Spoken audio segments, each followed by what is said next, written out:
Are you feeling nervous about the SCA? Maybe you've been working hard but you're not seeing any progress. What if you could turn your anxiety into confidence? Hi, my name is Dr. Erwin Kwun. I've helped hundreds of GP trainees pass SCA with confidence. In this video, I have a chat with a GP trainee who unfortunately failed the SCA exam with score in the 50s. He was shocked by the results, but he transformed his preparation and passed SCA. Hi, Dr. Sandeep. How are you doing? Hi, Erwin. I'm fine. Thank you. I'm so pleased to see that now you're on the other side. How did it make you feel once you saw the results? I think it's quite satisfying, and it's just like a pressure off. Like, yeah, you can finish the training timely, and then you can decide about, working and then your future. Share with us a little bit about your background for people who might not know you, Sandeep. So basically, before coming into primary care, I used to be an anesthetist and intensive care doctor for many years. And then just after COVID, after we had a second kid, because my wife, she just finished a training as well. She was working in hospitals as well. It was quite difficult with us to manage family life and everything. So I decided to take the plunge, moving on to primary care. And family reasons, yes, but then again, the additional things like patient contact and it's more about the follow-up and getting the satisfaction as a clinician as well. So various aspects, and I'm just glad it's just all working out in the end. Let's go back to when you first started preparing for SCA. Tell us a little bit about what was going on at the time. So what I've heard basically about SCA initially, because it was a new format, I was expecting to give the RCA format, but then it changed to the in your surgery, the video exam format. And the feedback I'd heard was it's just like a normal surgery. So you go with the normal cases and it should be okay. So actually, to be honest, I just took it like that. So it was more like my first attempt, I would say probably was more like a mock session for me. So I did everything okay, I thought, but then looking at the feedback later, I could reflect on it and I could see that like I was doing the eyes and not really readdressing the eyes properly. And, although clinically I might be doing the management right, but then eventually the structure, the format, I think it had to be done in a proper way, and doing it in like getting your feedback, recording yourself, practicing with your colleagues. These all things were quite important. When it came to the results then, did it come as a shock to you when you found out? I was expecting like I may fall short, but to fall this short actually came as a shock to me, because I've never had this kind of scores before where I've had a long gap from the passing mark. And that made me actually wonder, what is it different that I can do? And my constraint was I was looking to give it in September, because my partner, she had exams as well. So all in all, like there was time pressure, and what could I do in this meantime in just these couple of months or so I could rectify myself and just get across the line. So yeah. Tell us about what are the things that you changed second time when you started? I initially had a detailed discussion with my ES and also our TPDs. Recording myself in the surgery helped a lot. But the different thing I did was I recorded myself and I used to watch myself on the videos, how I'm doing on the videos. Of course, you can get feedback from many people, but unless you focus on your weak areas, you are the one who's going to work on it in the end. So I reflected on that. And I think the one good thing that I did was I used my surgery computer on which I would be giving the exam on the exam day to practice with my colleagues, in the SCA groups or other colleagues in the VTS. So I think that single thing, it helps to relieve pressure off you as well. So these are things that can be very helpful. And then of course, resources like you give the blueprint for SCA.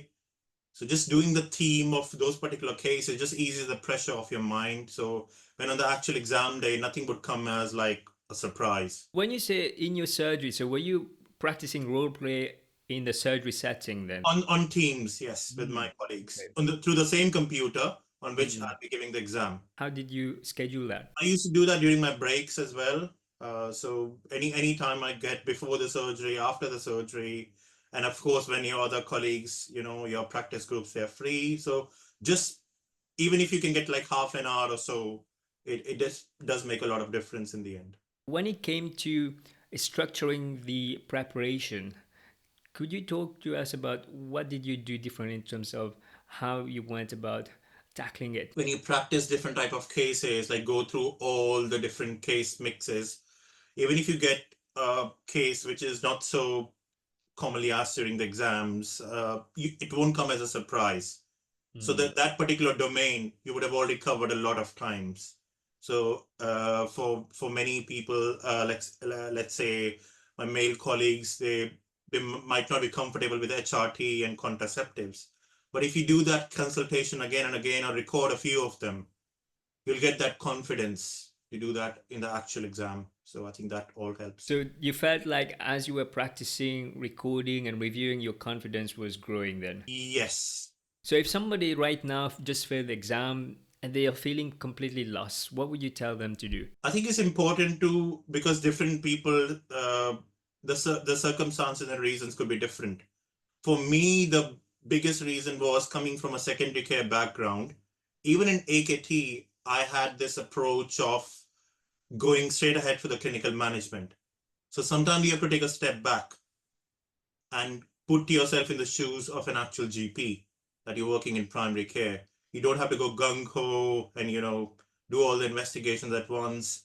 So it's always good to take a step back and see what the circumstances are, because people, they could be having family commitments, they could be pressure of they could be having severe neurodiversity, they could be traveling a lot to their workplace, coming and back, many factors put together. So with those factors in mind, there are factors which you can change or modify. And again, just like our work in GP, there are factors that you can't modify. So the factors that you can't modify, what is it that you can do differently to make sure that despite those factors in place, you can still do better? So it's just like a reflection you need to do. I remember you were saying that you were doing a log in your own style. So tell us a little bit about what did you do? Initially, when I started GP, I found out 14 fish is a good portfolio. But unlike in hospitals where we keep logbooks, surgical logbooks, anesthetic logbooks, there wasn't like a proper logbook per se that you keep all your cases throughout the day. And coming across Blueprint, that's something which I found was a fantastic idea. But to implement that in a short period of time, in a month or so, a month and a half, it was nearly impossible for me. So what I did was I printed out all the domains, the clinical domains, and the uh, different case groups, and I used to just put a tick in front of them for the whole week. So slightly, you can see a subtle difference from the Blueprint, but that's the way I thought that it helped me grow my confidence in the end. When it comes to the skill set, what are the things that you had to unlearn and learn then? The single most important thing I had to unlearn was that thinking as an acute clinician.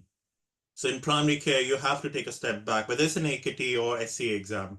It's important to take a step back and think common things common, what you can do to optimize the patient in primary care. So if you just think about what's coming up next, it might sometimes be detrimental in the exams. And even in real life, actually, implementing this in my clinical practice, like let's say, question about an acutely ill patient, when do you send them to A&E? So like for MI, there is a time frame. Then there could be a scenario where there could be an ill child with a parent, the the psychosocial aspects, and considering everything in picture. Um, yeah, these all things matter in the end. So you have to think holistically rather than just purely hitting the clinical management. Absolutely.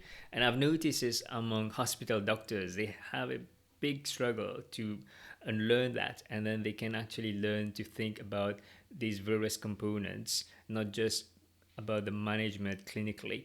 So, have you got any tips for somebody who may not have a lot of time to do that? What are the things that would help them to change that approach? I think it will be helpful if somebody's coming from, especially like an acute medical background, to record yourself and look at your video, or ask one of your colleagues, or if you got a spouse or a sibling as a medic, to just observe you. And if you got a family member who's a GP, it'll be fantastic. Not everyone has that, but they can at least observe you and ask you where you can take a step back. This is where you're rushing, or you're giving way to your instincts. Yeah, So it's just like not letting your instincts take over you. I see. Instinct versus common sense. That's what I would say. When you were approaching the date of the exam, then what are the things that you were doing, Sandeep? I've had issues with anxiety before my exams, initially in AKT as well. So my first and most important thing was I got to stay relaxed and just take it like, I've practiced this and there's nothing more I can do.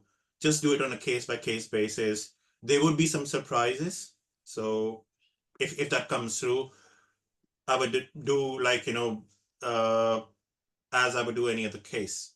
And one strategy which I adopted, which actually helped me, that although I didn't get a very high score in the end, because some of the cases, like I think about two of the cases, I nearly got a clear fail. And the reason for that, I knew I had made a mistake in the structure and things, which can happen when you can get overwhelmed in the middle of your cases or towards the end. And so my last cases were the ones I didn't do well in. But my previous ones, most of them, I got a clear pass. And that actually helps you sail through, even if you do a big mistake in some of the cases. Um, it'll just help you sail through in the end. So you had a lot of clear passes that compensated for the station you don't do so well. Yeah. There are some people who might be spending a lot of time reading books and not practicing. What was your approach, as in how much did you read and what were you doing in terms of the amount of time practicing? I think there has to be a balance. So when we say about reading, it's still the nice CKS guidance that comes in the exam. So with AKT, it's applied knowledge test. You apply your knowledge, but in the SCA, they actually test your knowledge with the real patients, how you're doing. So that's something that is quite helpful. So you just got to take it case by case basis, and it just helps in the end. When it came to looking at getting further help, so what made you want to do the program and go for more help? So I had basically joined a couple of groups, where they were practicing with the SCA, and the thing I needed was basically one, again, taking a step back approach, getting a feedback on how I was doing, and then uh, again, is there something I looked at some of your videos where you were helping people, with their consultations, how to tailor their consultations to the exam format, and even your videos with Roger Neighbor, the guy who actually set the theme for everything. It was quite helpful. So I just thought that I would give it a go. Of course, there are financial constraints. There are various aspects one has to consider before you take up a course. But I'm really glad I took the course, although I wish I could have spent more time on it.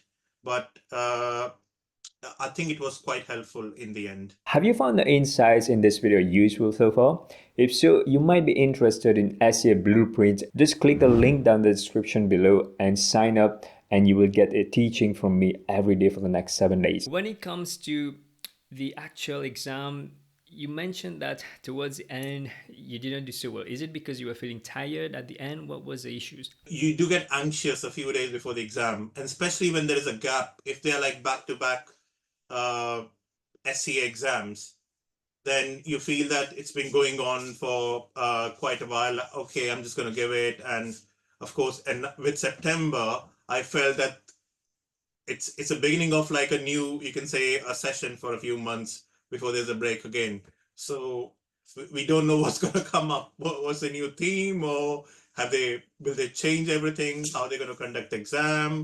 It was just like a lot of uncertainty as well. But by doing all this, I think you just help alleviate your anxiety, and it just helps you to remain calm during the exam. During the exam, were there times when you felt like you had no clue what was going on and you didn't know where to take things, or did you still in the back of your mind were able to progress things? In this my two case scenarios where I didn't do very well, those were the cases probably I had some of these moments. And unfortunately, many people had some IT issues as well. So there are some factors which you can't modify. But I think from your side, if you're doing well in a particular case, it's important to get it as a clear pass, and just do it so well that if you do mistake on the other end, it just compensates for it. Looking forward now, I know that you're going to CCT next year, and you're thinking about various things about your career. What are the things that you're going to focus on now? I think just on my portfolio, to finish the portfolio on time, and also just to make sure that get my CV right, uh, get everything tailored to when you actually practice as a GP. For somebody who's listened up until now and has got the exam coming up in a month, what last piece of advice would you give them, Sandeep? I would probably say practice as much as possible, possibly in the setting where you'll be giving the exam, as I said, in my practice computer. So I think that really helps. And then using something like a blueprint to, tick all the boxes. And at the end of the day, you will realize that you've done this many times. So even if there is a bag of surprises thrown at you, it won't it won't come as a surprise. You will just take it as case by case basis. Thank you so much for sharing your insights with us, and I appreciate that you discuss about the struggles and well the things that you change and the anxiety, how you overcame that. It's really inspiring, and I hope that once you CCT, you'll be able to develop your career as you're thinking of going to a portfolio career. And if you've got any questions or any advice you need about career later, please let me know. I'll be happy to help you. Thank you. That's very kind, Hervey. Thank you very much for watching up until the end. If you enjoy this video, you might want to watch the next video here. Click here. I'll see you on the other side. Take care, everybody. Bye-bye.